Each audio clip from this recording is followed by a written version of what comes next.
شاطئ كابيلا يلفظ جثة حراق جزائري. السلام عليكم ورحمة الله.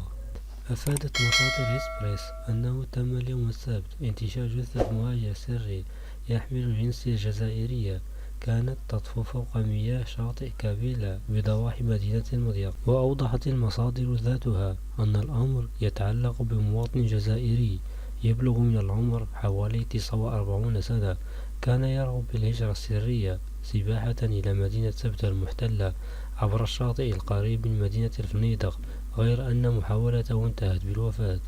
وأضافت أنه تم إيداع جثة الهالك بمستودع الأموات، فيما تم فتح تحقيق قضائي من طرف مصالح الأمن تحت إشراف النيابة العامة للكشف عن ظروف وملابسات هذه الواقعة.